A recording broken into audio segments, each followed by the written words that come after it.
Hey everyone, I'm Nicole Guillaume with Guiding Echoes, and this is my review of Exploring Tarot using Radiant Rider-Waite. Now, this deck was created by Avia Venefica, and it's published by US Game Systems Incorporated. Now, if you are a tarot card reader, you already know that the Rider-Waite is one of the most used decks in our culture today, and it has been for quite some time.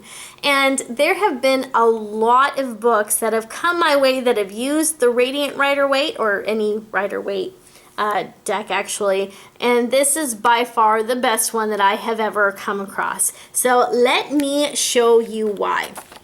So when you open up this book, of course, we have the contents, table of contents, and let's continue going. Acknowledgements, introduction, all the things you would expect.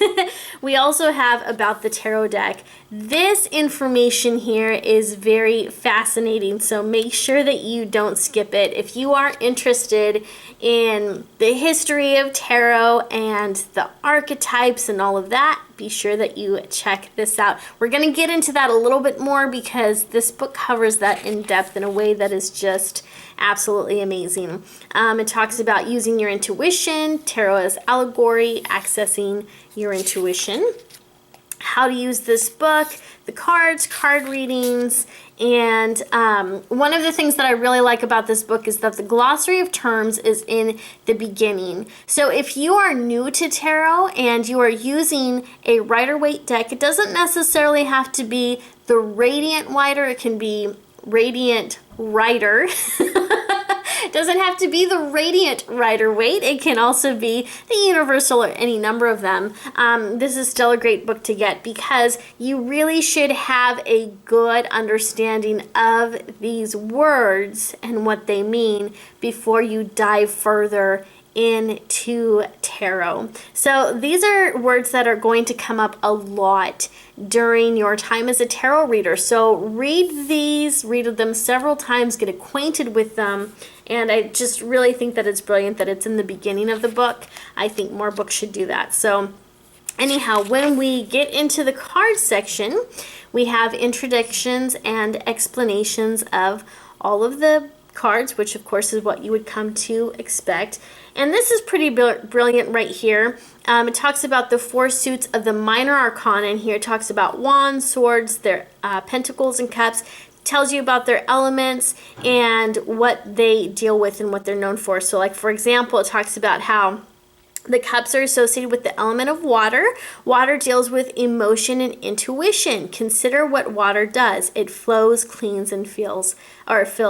So this is all written in layman's terms, and I love it because there's no fluff. Like there's no filler.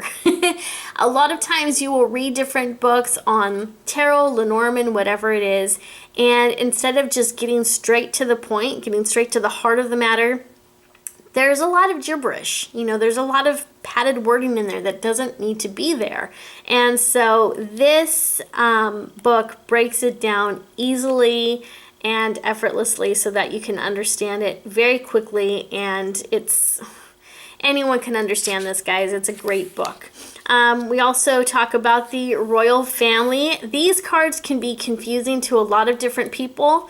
Well, once you read this, it won't be. So make sure that you take a look at this because it's going to be pretty universal for all pages, knights, queens, and kings. Alrighty? So here we get into the major arcana, and here's what I really love about this book, and it is universal. You're going to see it in the minor arcana as well. First of all, take a look at the layout of this book. Isn't it beautiful? Everything is very concise. For me, I look at this and I'm like, wow, they put this together nicer than the editor of any magazine ever would. So I absolutely love this. I also like that it is in color. A lot of tarot books are not in color. And so that's unfortunate because when books are printed in black and white, it really takes away from the visibility and the feeling of the cards. And so I feel that it's really important that the decks, that the cards are printed in the book as color as well. Because books are meant to be a teaching aid, right? You're supposed to learn a lot about the cards when you read a book similar to this. and it really helps you to get a feel for the cards. And I believe that many times as you're learning tarot, your intuition starts to kick up. Okay, and so colors can play a huge, or they can have a huge impact on how you view and read the cards. So I love, love, love that this deck, or that this book, is in full color. So anyhow, here we have the Magician, and it talks about what the Magician means.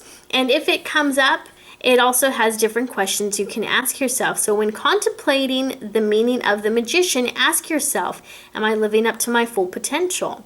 What can I do to achieve more order and stability in my life?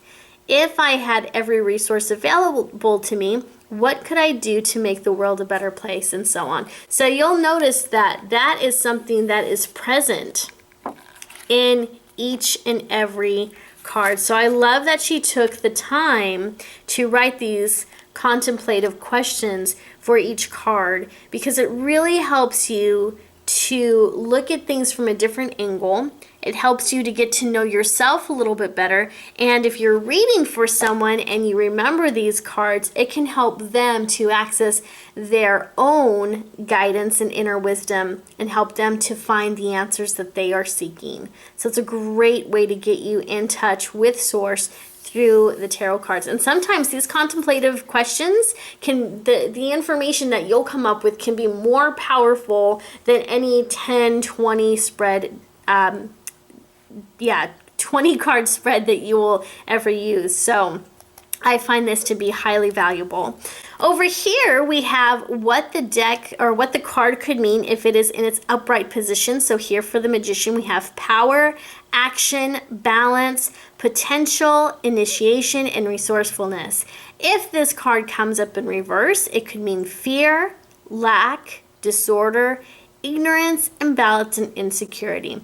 Now, of course, none of these right here are the end-all be-all of what these means if they're upright or in reverse, but it does give you an idea. It gives you a starting point on how to read the cards if they come up in either position.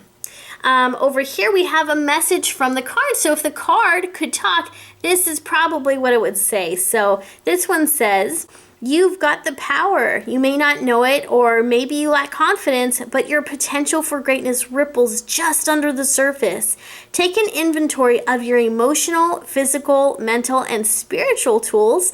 Tally up the good and the bad. Put everything together and create something amazing. Wow, what a wonderful message. And again, this is consistent throughout the book. She has that for every single card in the deck, and I love it. And I'm sure you will too. So over here we have more about the upright and the reverse meaning, and this is the core meaning. So over here where she gave us more or less keywords, these are more or less the heart and soul of the matter. So you'll want to get familiar with these as well. I love over here how she breaks it down into the 4 main categories that people ask about. So if you are a professional reader, if you've ever gotten a reading yourself, you've probably touched on one of these topics before. So we have love, money, career, and family. So this makes it a lot easier to get an idea of what the cards mean for a love reading, or for a reading about money or career. So if somebody is asking you about their family life and the Magician comes up in reverse, what are you going to do? You're going to come to this section right here, and it's going to tell you what that card typically means when it is in reverse. So of course, these explanations are not the end-all be-all of tarot, but they are a great starting point. Of course, these meanings can change depending on where that card lies in the spread and what cards are surrounding it. But I did do some practice readings using the messages and definitions in this cards, and I have to say it was pretty spot on. So I really enjoyed the depth that this book gave. And it's interesting that it could provide as much depth as it can, because the book is overall pretty simple. It's a really simple book. Simple explanations that get to the heart of the matter very quickly. And that is why I am in love with this book. So Lynn from US Game Systems Incorporated is actually the person who sent this to me so I could have a look at it and review it. And to be honest, when she sent it to me, I was like, not another tarot book. And then I opened it up and I was so excited that I grabbed my boyfriend and I was like, oh my God, you've got to look at this book. Like, it's simple and genius and profound. And I fell in love with it. I really did. And so anyhow, I was so excited to share this with you guys because if you are new to tarot, or even if you've been reading tarot for a while, there's going to be some information in here. There's going to be things that are insightful, or maybe things that you just kind of forgot about these cards. And it is just a very refreshing book. So it'll bring new things into your forefront of your mind when you pull up these cards, and I promise it's going to change the way that you read tarot in a good way. So again, the name of this is Exploring Tarot Using Radiant Rider Waite. It is published by US Game Systems Incorporated and created, or I should say written by Avia Venifica. So it should be available in your local bookstores, and if not, it is available on Amazon and also on the US Game Systems Incorporated website, so look for it there. Thanks for watching, and I will see you next time.